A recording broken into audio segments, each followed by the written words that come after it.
So guys, क्या अब America Australia को एक बहुत बड़ा झटका देने जा रहा है, क्योंकि हाल ही में अमेरिका और ऑस्ट्रेलिया के बीच जो ऑकस सबमरीन डील हुई थी, जिसके तहत अमेरिका जो कि ऑस्ट्रेलिया को न्यूक्लियर सबमरीन सप्लाई करने जा रहा था, क्या अब वो इस तरीके का काम नहीं करने वाले हैं और वे इस डील को तोड़ेंगे। गाइस, जैसे कि अमेरिका या यूं कहें चाइना का जिस तरीके का इतिहास रहा है, ये दो कंट्री ऐसी है जिनके ऊपर हम कभी भी भरोसा नहीं कर सकते। अमेरिका हालांकि हमें अपना एलाई कहता है, लेकिन जिस तरीके से पन्नू और खालिस्तान वाले मामले में वो भारत को अपने कंट्रोल में करने की कोशिश करता है, या यूं कहें भारत के पड़ोसी देश जैसे कि पाकिस्तान और बांग्लादेश में तख्ता पलट करके भारत के ऊपर दबाव बनाता है, यह हमें साफ बताता है कि कैसे चाइना की तरह अमेरिका के भी दांत दिखाने के और खाने के अलग होते हैं। चलो, इंडिया यानी कि हमारी बात तो अलग है, लेकिन ऑस्ट्रेलिया जो कि फाइव आइज में अमेरिका का पार्टनर है और काफी ज्यादा उसके करीबी एलाई है, क्या अमेरिका अब उसे भी धोखा देने जा रहा है। गाइस, वो दिन था सितंबर 2021 का, जहां पर अमेरिका और ऑस्ट्रेलिया के बीच एक बहुत बड़ी डील साइन की जाती है। ये होती है ऑकस सबमरीन डील। इसके तहत यूनाइटेड स्टेट जो कि ऑस्ट्रेलिया को न्यूक्लियर पावर सबमरीन देने जा रहा था, लेकिन हाल ही में यूएस के जो कांग्रेशनल पेपर निकल कर आ रहे हैं, उसे देखकर लग रहा है कि शायद वे अपने इस कमिटमेंट से पीछे हटने की सोच रहे हैं। दरअसल उस पेपर में ये बात करी जा रही है कि कैसे यूनाइटेड स्टेट अमेरिका के अंदर इतनी कैपेबिलिटी ही नहीं है कि वे ऑस्ट्रेलिया को इतनी सबमरीन की सप्लाई कर पाए। पूरा क्या है ये मामला समझते हैं इस वीडियो में। गाइस, वो दिन था 15 सितंबर 2021 का। ये वो दिन था जहां पर ऑस्ट्रेलिया और अमेरिका के बीच एक बहुत बड़ी डील साइन हुई थी, और ये करोड़ों बिलियंस ऑफ डॉलर की डील थी। हालांकि वही डील थी जिसको लेकर फ्रांस को काफी ज्यादा बुरा लगा था, क्योंकि ये डील अमेरिका और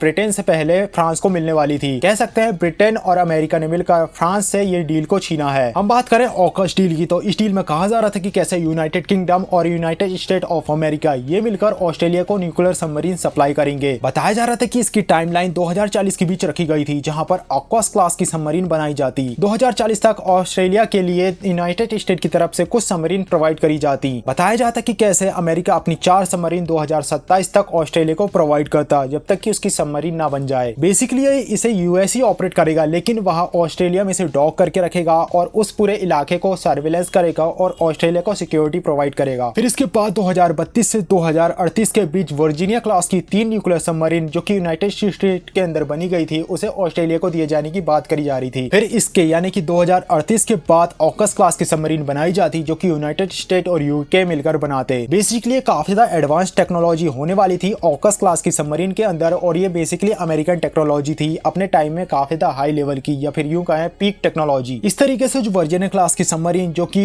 2032 से 2038 के मिलती, यानी कि 5 सबमरीन, और इसके बाद जो कि 38 से 40 के बीच मिलती 5 सबमरीन न्यूक्लियर ऑकस क्लास की, तो कुल मिला के ऑस्ट्रेलिया के पास 10 सबमरीन हो जाती। हालांकि जिस तरीके से डील नजर आ रही है कि कैसे ऑस्ट्रेलिया को यहाँ पर न्यूक्लियर सबमरीन मिल रही है, लेकिन इसके पीछे एक और राज छुपा है, या फिर यूं कहें हम कह सकते हैं अमेरिका का एक फायदा, कि कैसे वह इस डील के जरिए इस पैसिफिक यानी कि इंडो पैसिफिक के रीजन में यहाँ पे वह इस डील के जरिए अपने ट्रूप्स को तैनात करना चाह रहा था, जिसके जरिए वह अपने दुश्मन चाइना को टैकल कर सके। वहीं गाइस, अगर हम बात करें इसकी कॉस्टिंग की, तो इसकी कॉस्टिंग बताई जाती है कि कैसे ऑस्ट्रेलिया ने इसे $250 मिलियन में साइन किया था। तुम सोच सकते हो $250 बिलियन। ये वो डील थी जिसके जरिए ऑस्ट्रेलिया के अंदर यूके और अमेरिका की जो न्यूक्लियर सबमरीन थी वह इजीली डॉक करती। अब ये डील तो ऑस्ट्रेलिया ने अमेरिका और यूके को दे दी थी, लेकिन यहाँ पर एक पर्सन था जिसे काफी ज्यादा नेगेटिव इंपैक्ट पड़ा था इस डील का, और वो था फ्रांस। रीजन ये था कि इससे पहले यूके और अमेरिका मिलकर ऑस्ट्रेलिया से प्यार करते, उसका आशिक तो फ्रांस था, यानी कि इसके पहले ये डील फ्रांस को मिलने वाली थी। ऑकस इस डील के पहले फ्रांस और ऑस्ट्रेलिया के बीच जो डील साइन होने वाली थी, उस डील के तहत 12 कन्वेंशन क्लास की सबमरीन ऑस्ट्रेलिया को मिलने वाली थी, जिसकी कीमत रखी थी $90 बिलियन। एक तिहाई, मतलब कि जहां पे वो 250 है, ये $90 बिलियन है। ये डील पूरी तरीके से पक्की हो चुकी थी, उन्होंने एग्रीमेंट साइन कर लिया था, यहां तक कि सबमरीन का निर्माण भी शुरू हो चुका था। पर तभी एक समिट होता है, वो होता है G7, जहां पर ये सारे कंट्रीज आपस में मिलते हैं, और यही इसी समिट में अमेरिका और यूके मिलकर गेम कर जाते हैं। और ये गेम कुछ इस तरीके का होता है कि वो ऑस्ट्रेलिया को मना लेते हैं कि वह अपने फ्रांस के साथ इस डील को कैंसिल कर दे और यूके और अमेरिका के साथ मिलकर न्यूक्लियर सबमरीन पे काम करे। कह सकते हैं कन्वेंशन क्लास की सबमरीन से हटाकर nuclear submarine, nuclear power submarine का लॉलीपॉप दिखाते हुए ऑस्ट्रेलिया को इन्होंने अपने कंट्रोल में कर लिया। हम बात करें फ्रांस की, तो फ्रांस एक यूरोपियन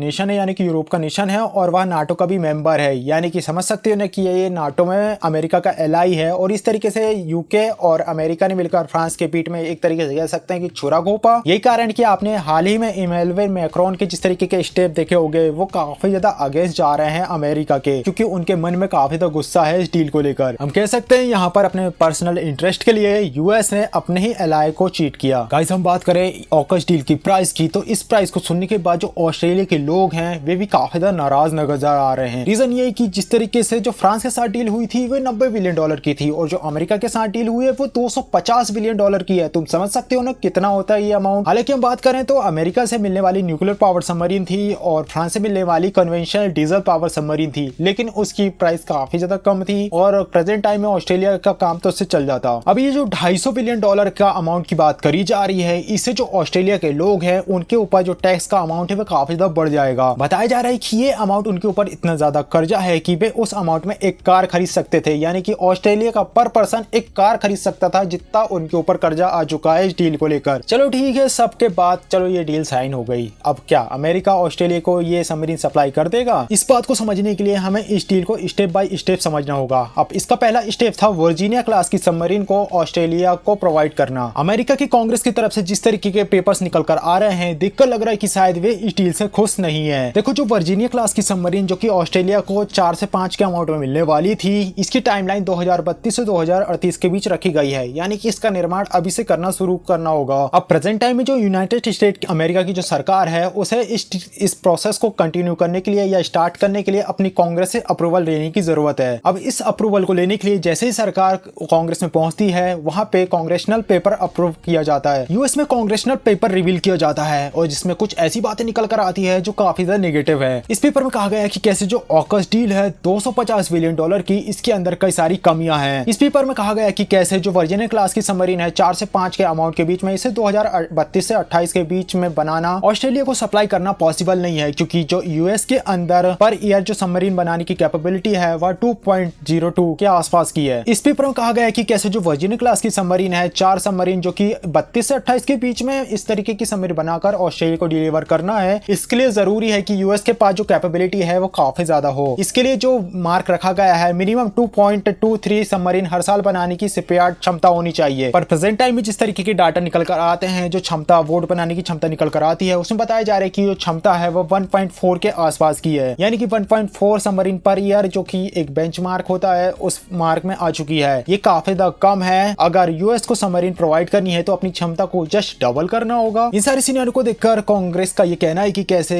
जिस तरीके की बात करी जा रही है वर्जीनिया क्लास की सबमरीन को बनाकर ऑस्ट्रेलिया को डिलीवर करना, ये अभी प्रेजेंट टाइम में पॉसिबल नहीं है। यही नहीं, यहाँ पर ये भी बात करी जा रही है कि कैसे ऑस्ट्रेलिया को सबमरीन ना देकर बल्कि उन सबमरीन को बनाकर यूएस में ही रखी जानी चाहिए और ऑस्ट्रेलिया को एज अ सर्विस प्रोवाइड करनी चाहिए। तुम समझ सकते हो ना कि यहाँ पर हाँ चलो ठीक है, ऑस्ट्रेलिया के लिए हम सबमरीन तो तैनात कर दे रहे हैं, लेकिन ये सबमरीन हमारे पास ही होगी और ऑस्ट्रेलिया को नहीं मिलेगी। और ऑस्ट्रेलिया यूएस के ऊपर कितना ज्यादा डिपेंड हो जाएगा पैसे देने के बाद भी। हालांकि यहाँ पर यह भी बात करी गई कि कैसे जो पैसे अमेरिका को मिलने वाले थे, इस पैसे का यूज वे किसी दूसरे तरीके से कर सकते हैं। कैसे ऑस्ट्रेलिया की नेवी को मजबूत करने में, हम बात करें लॉन्ग रेंज की एंटीशिप मिसाइल की या फिर बॉम्बर की जो लॉन्ग रेंज में बॉम्ब डिप्लॉय करने के लिए सक्षम होते हैं, खासकर एंटी सबमरीन मिसाइल सिस्टम, इस तरीके की फैसिलिटी ऑस्ट्रेलिया को प्रोवाइड करी जानी चाहिए और उसे इस जगह पर इन्वेस्ट करना चाहिए। चलो ठीक है, ये बात तो ही वर्जीनिया क्लास की सबमरीन की जो कि 2032 से 2038 के बीच बात करी जा रही थी। लेकिन अगर हम बात करें ऑकस सबमरीन की जिसके अंदर अमेरिकन टेक्नोलॉजी होने वाली थी, इसको लेकर भी काफी ज्यादा इशू यहाँ पर इरेज करे जा रहे हैं। इन्होंने कहा कि कैसे वर्जीनिया क्लास की सबमरीन मत बनाओ, ऑकस क्लास की सबमरीन बनाओ, लेकिन इसके अंदर जो प्रोपल्शन सिस्टम है जो कि अमेरिकन टेक्नोलॉजी है वो हमारे लिए काफी ज्यादा इंपॉर्टेंट है और ये टेक्नोलॉजी काफी ज्यादा हाईली प्रोटेक्टिव है और उसे इस तरीके से हमें ऑस्ट्रेलिया को प्रोवाइड नहीं करना चाहिए। ये एक न्यूक्लियर प्रोपल्शन टेक्नोलॉजी है जिसे कि अमेरिका ने अभी तक केवल यूके को ही प्रोवाइड किया है, इसके अलावा उन्होंने इस टेक्नोलॉजी को किसी के साथ भी शेयर नहीं किया। हालांकि इस चीज को देखते हुए जो कई सारे देश हैं, जैसे कि हम बात करें फ्रांस की, इटली की, नीदरलैंड की, जापान की, या फिर हम बात करें कनाडा या फिर कहीं हमारे पड़ोसी चिंदी पाकिस्तान की, सबने इस टेक्नोलॉजी को माना, लेकिन अंकल सैम ने कहा नहीं बेटा अभी नहीं। हालांकि ऑस्ट्रेलिया भी इन्हीं कंट्रीज में था जिन्होंने पहले इस टेक्नोलॉजी को माना था, जहां पर यूएस ने तो मना कर दिया था, लेकिन इस ऑकस डील में तो उन्होंने इसमें हामी भर दी। पर अब इस कांग्रेस पेपर के बाहर आ जाने के बाद ये बात कहा जा रहा है कि चलो ठीक है बना देना, लेकिन टेक्नोलॉजी मत देना। यानी कि तुम समझ सकते हो ना कि वर्जीनिया क्लास की सबमरीन भी अब ऑस्ट्रेलिया को नहीं मिलेगी, जो कि 32-38 के बीच मिलती 4 संख्या में। और बात करें हम ऑकस क्लास की तो वो तो मिलेगी, लेकिन उसके अंदर जो अमेरिकन प्रोपल्शन सिस्टम है वो नहीं होगा। अब जिस तरीके की बात करी जा रही है इस पेपर में, अगर वे इस पर विचार करते हैं और इस तरीके का काम करते हैं तो हमें कई सारे इश्यू देखने को मिलेंगे फ्यूचर में अमेरिका, यूके और ऑस्ट्रेलिया के बीच में। ये जो पेपर है ये केवल हम कह सकते हैं रिकमेंडेशन है, इसे फॉलो नहीं किया गया है। अब फ्यूचर में देखना होगा कि क्या क्या वहाँ की सरकार इसे फॉलो करती है या नहीं। सो गाइस ये थी एक छोटी सी इन्फॉर्मेशन। आपका क्या सोचना है इस टॉपिक के बारे में, कमेंट बॉक्स में अपना ओपिनियन जरूर शेयर करना। वहीं आपको क्या लगता है हमारे जो हम जिस तरीके से अपने फाइटर जेट के बारे में चर्चा कर रहे हैं, हमें जो इंजन चाहिए जो हम फ्रांस से भी ले सकते हैं और अमेरिका से भी ले सकते हैं, तो हमें किससे के साथ ये डील करनी चाहिए और किस पर भरोसा करना चाहिए। अपना ओपिनियन कमेंट बॉक्स में जरूर शेयर करना। मिलते हैं नेक्स्ट वीडियो में, तब तक के लिए बाय।